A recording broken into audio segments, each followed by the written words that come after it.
सभी को मेरा प्यार भरा नमस्कार। आज मैं आपको सुजान भगत की आगे की कहानी के बारे में बताऊंगी। अभी तक हमने देखा किसान सुजान के पास मेहनत से संपत्ति आ जाती है तो गांव में उसकी प्रतिष्ठा भी बढ़ जाती है। इस तरह धीरे धीरे सुजान का मन भक्ति की ओर झुक गया और धार्मिक कार्य करने में लग गया। सुजान महतो सुजान भगत बन गया। एक बार सुजान के घर पर एक भिक्षुक आया और उसे भिक्षा देने के लिए किसी ने भी आगे नहीं बढ़ा। तब सुजान खुद उठकर भंडार घर जाके काफ़ी मात्रा में जौ देने गया। तब भोला को यह पसंद नहीं आया। तुरंत अपने पिताजी के हाथ से अनाज छीन लिया और वापस रख दिया।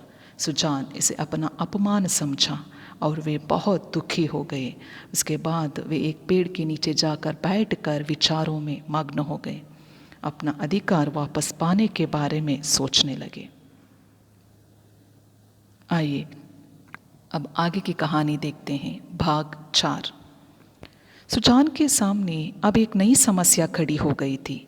वह बहुत दिनों से घर का स्वामी था और अब भी ऐसा ही समझता रहा, लेकिन परिस्थिति में कितना उलटफेर हो गया था इसकी उसे खबर भी न थी। लड़के उसका सेवा सम्मान करते थे, जिस तरह है कि लड़के उसके सामने चिलम नहीं पीते, काट पर नहीं बैठते। क्या यह सब उसके गृहस्थ स्वामी होने का प्रमाण न था? लेकिन आज उसे ज्ञात हुआ है कि वो केवल श्रद्धा थी, उसके स्वामित्व का प्रमाण नहीं। अब तक जिस घर में राज्य किया, उसी घर में पराधीन बनकर वह नहीं रह सकता। उसको श्रद्धा की चाह नहीं, सेवा की भूख नहीं, बस अधिकार चाहिए। वह इस घर पर दूसरों का अधिकार बिल्कुल नहीं देख सकता। मंदिर का पुजारी बनकर वह नहीं रह सकता।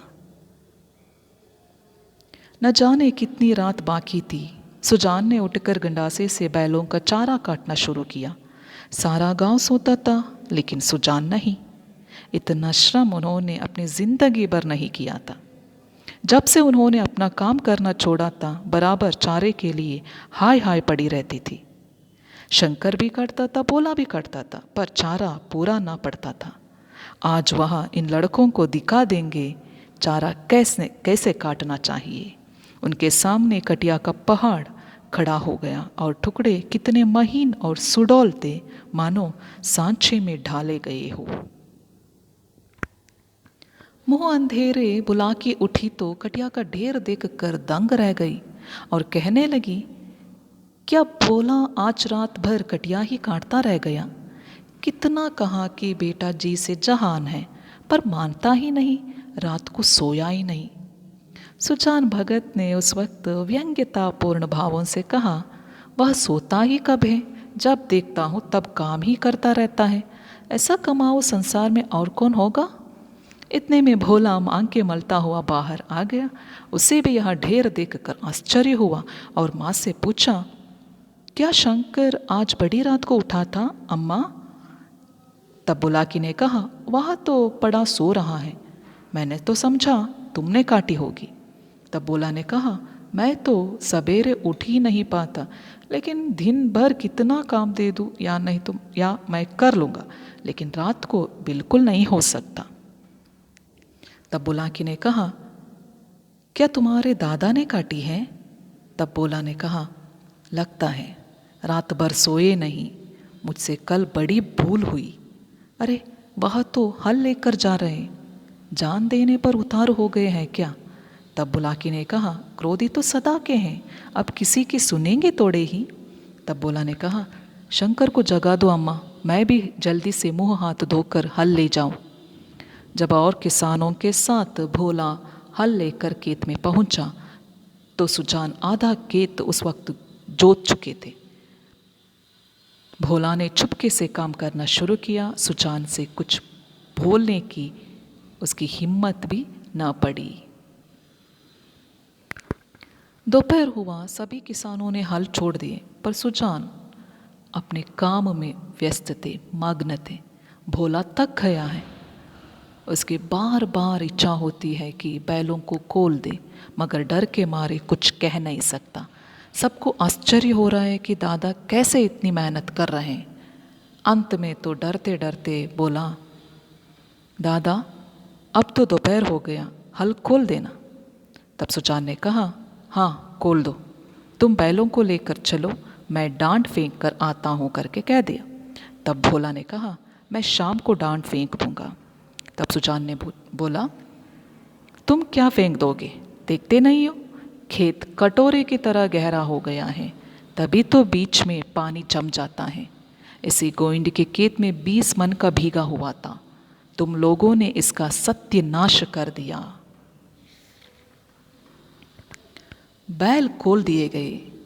भोला बैलों को लेकर घर चला, पर सुजान डांट फेंकते रहे। आधा घंटे बाद डांट फेंक कर वह घर आए, मगर थकान का नाम ना था।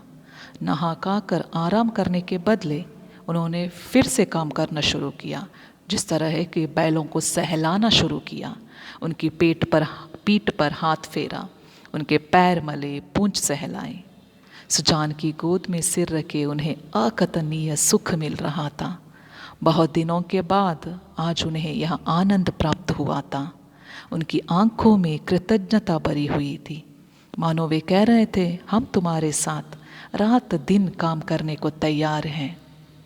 अन्य किसानों की भांति भोला अभी कमर सीधी कर रहा था कि सुजान ने फिर हल उठाया और खेत की ओर चले।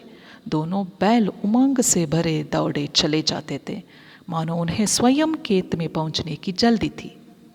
भोला ने छोटा छप्पर में लेटे लेटे पिता को हल लिए जाते देखा, पर उठ ना सका। उसकी हिम्मत छूट गई। उसने कभी इतना परिश्रम न किया था। उसे बनी बनाई गिरस्ती मिल गई थी, उसे ज्यों त्यों चला रहा था। इन दामों वह घर का स्वामी बनने का इच्छुक न था। जवान आदमी को 20 धंधे होते हैं, हंसने बोलने के लिए, गाने बजाने के लिए भी तो उसे कुछ समय चाहिए। अगर पड़ोस के गांव में दंगल हो रहा है, जवान आदमी कैसे अपने आप को वहां जाने से रोकेगा? किसी गांव में बारात आई है, नाच गाना हो रहा है, जवान आदमी क्यों उसके आनंद से वंचित रह सकता है? वृद्धजनों के लिए ये बाधाएं नहीं। उन्हें ना नाच गाने से मतलब, ना खेल तमाशे से गरज, केवल अपने काम से काम है। तब बुलाकी ने कहा, भोला तुम्हारे दादा हल लेकर गए।